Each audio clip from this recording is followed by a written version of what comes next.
Do you know that from the time Adam and Eve was dispatched from the Garden of Eden to the time of Noah's flood, it was about 1,650 years.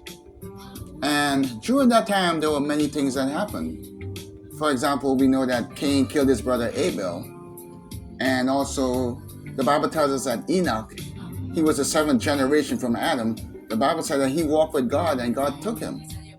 So Enoch never died. He went straight to heaven. And during that time, the Bible said that the earth became very, very wicked at that time.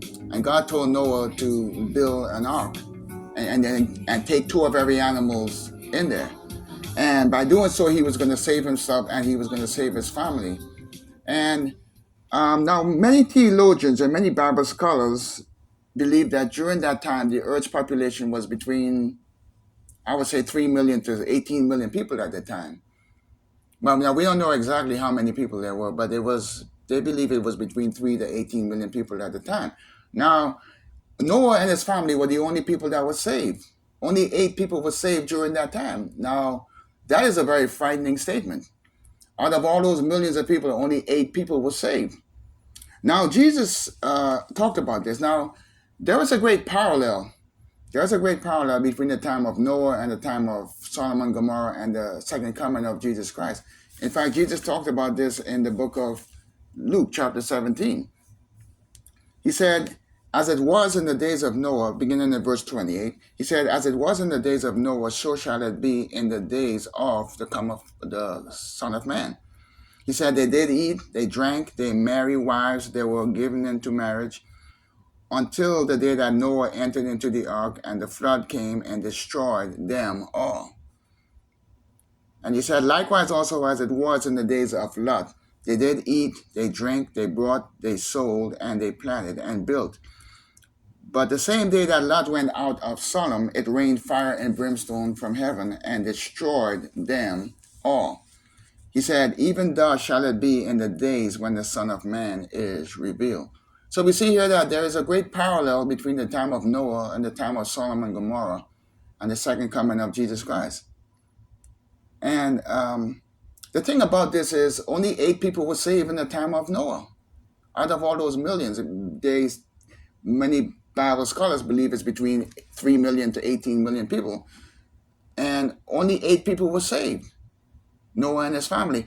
And we see here in the time of Lot, only 4 people were saved, Lot and his family. So we see here there's a great parallel between the time of Noah and the time of Sodom and Gomorrah and the second coming of Jesus Christ.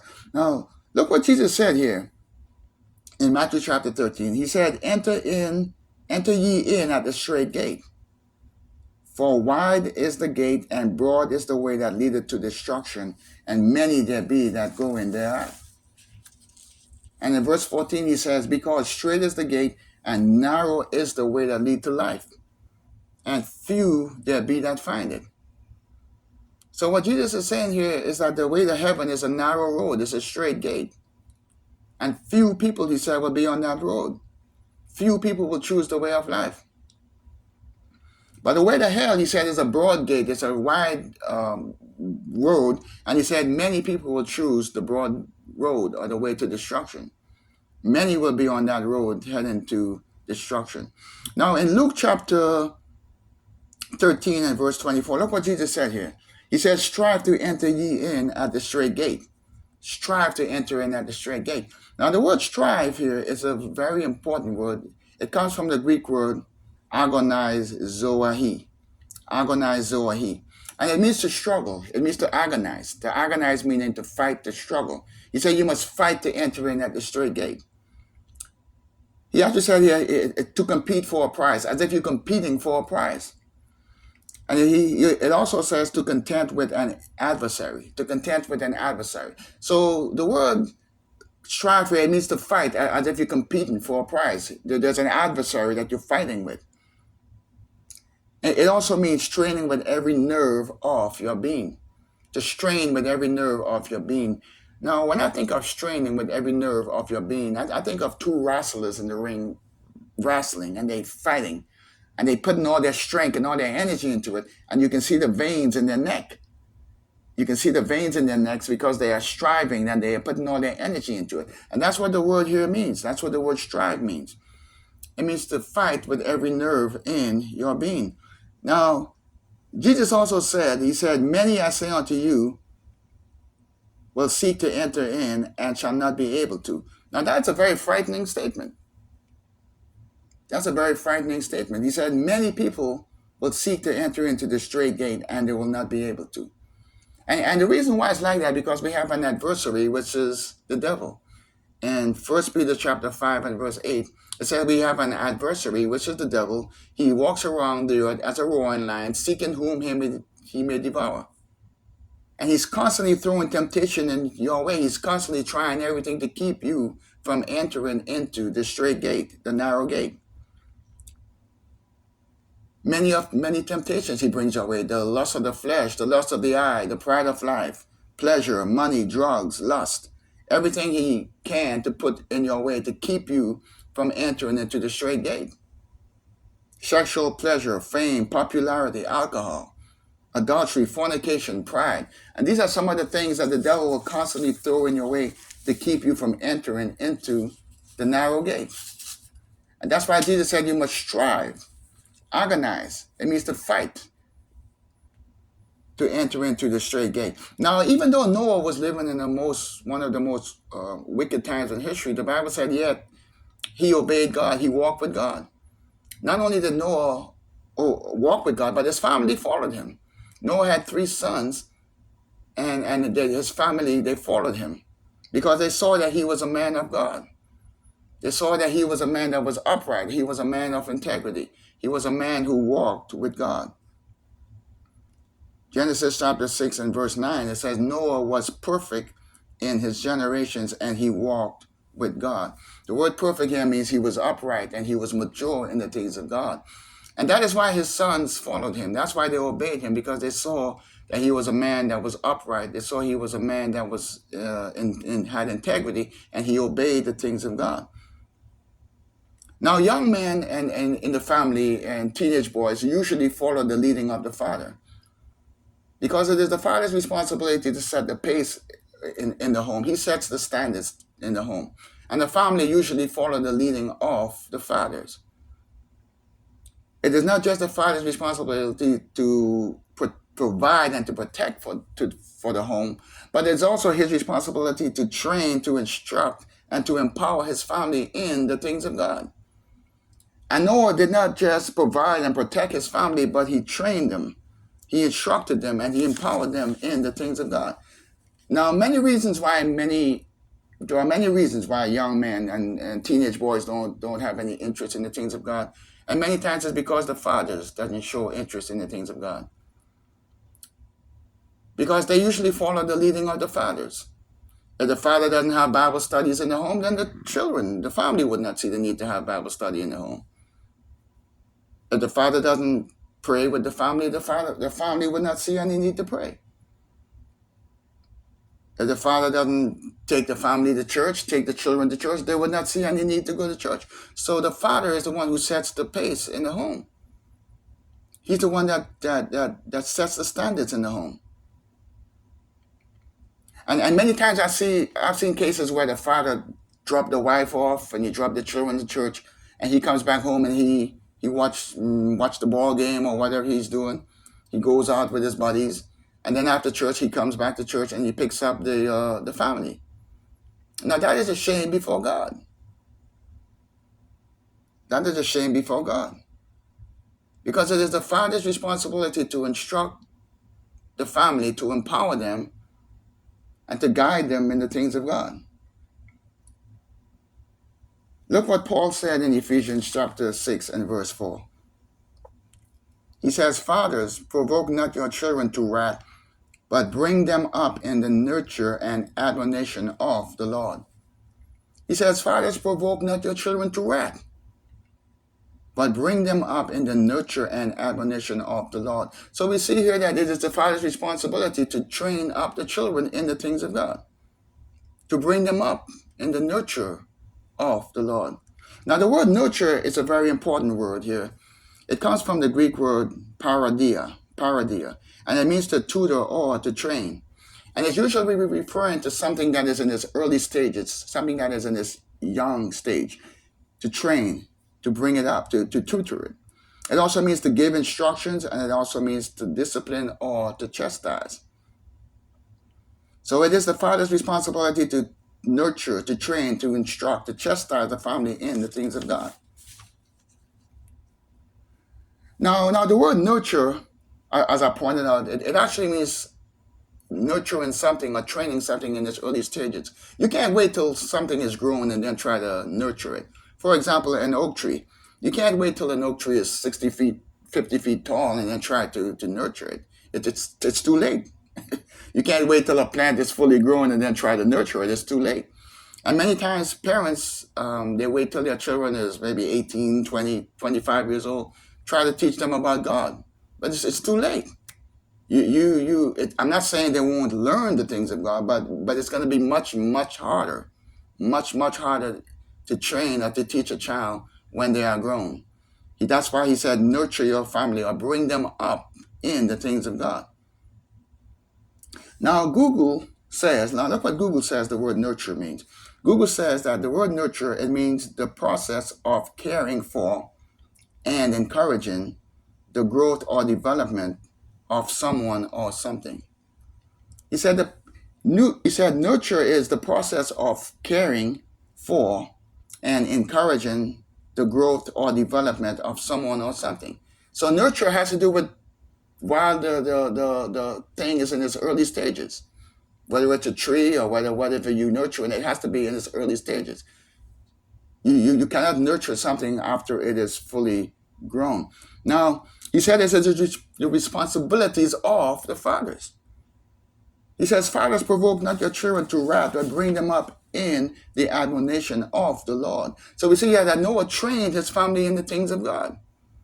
He nurtured them in the things of God. Now, when I think of training, I think of going to the gym. Now, when you go to the gym, there are trainers in the gym. You can hire a trainer. And usually the trainer don't stand there and tell you what to do, but the trainer usually take you by the hand and he shows you step by step how to do it. He shows you how to hold those weights. He takes you by the hand, shows you step by step how to work your arms, how to work your muscles, how to work your stomach, how to work your legs. He takes you step by step. He takes you by the hand. And that's what the word training means. It means to take by the hand, to show someone step by step on how to do the process. And we see here that Noah did not just teach his family about the things of God, but he trained them. He took them by the hand.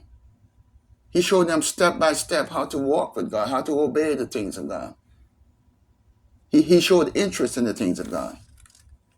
He actually trained his family in the things of God. Now, Proverbs chapter 22 and verse 6, notice what it says here. It says, train up your child in the way he should go, and when he is old, he will not depart from it. Train up your family or train up your child in the way he should go. And when he is old, he should not depart from it. Now, the word train here, it actually comes from the Hebrew word shachna, C-H-A-N-A-K, shachna. And it means to initiate. It means to initiate, to take the first move, to make the first move. It means to stay on top of things. It means to watch over things, to make sure everything goes correctly.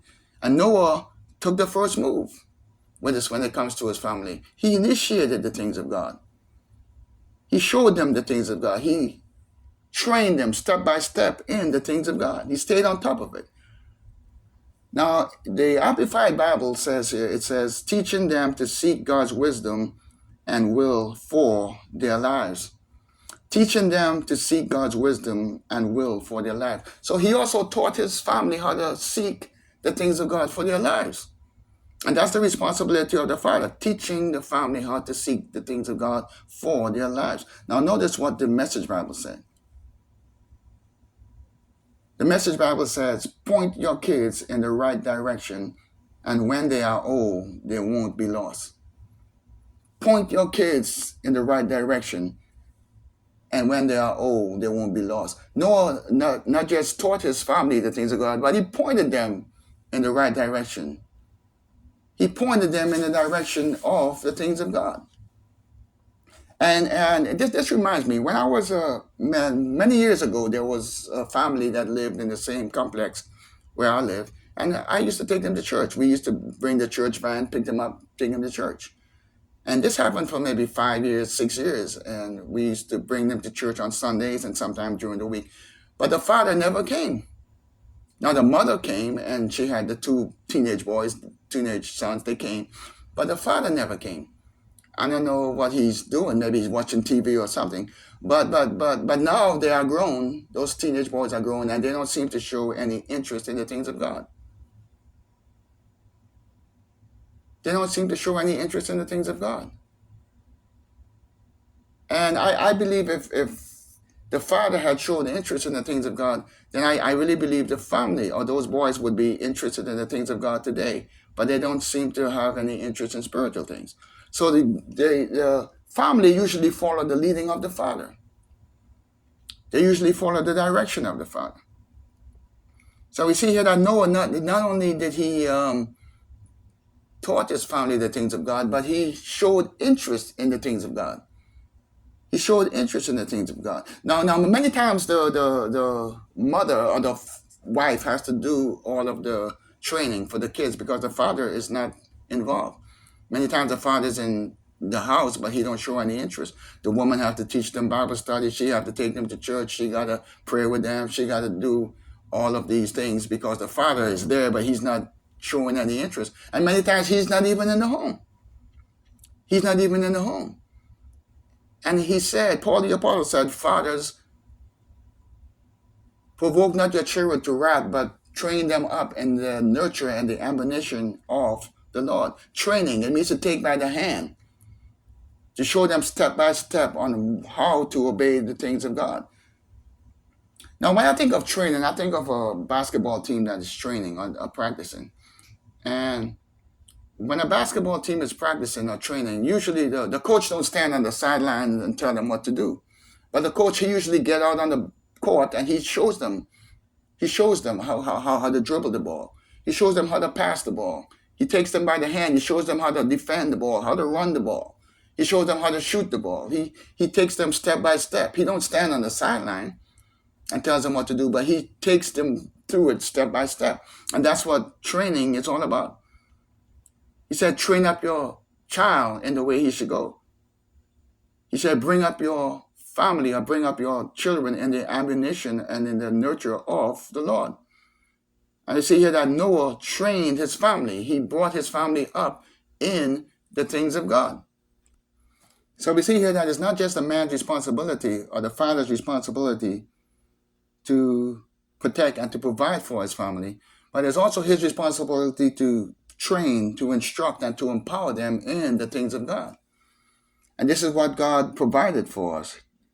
It is the man's responsibility, the father's responsibility. He said, fathers, provoke not your children to anger, but train them up in the admonition of the Lord. And we see here that Noah trained his family. He took them by the hand, showing them step by step how to walk with God, how to obey God, how to treasure the things of God. He pointed his family in the right direction. And these are some of the lessons that we can learn from Noah. Because Noah, the Bible said, was a man of faith. He was a man of faith. And I pray that it was a blessing to you.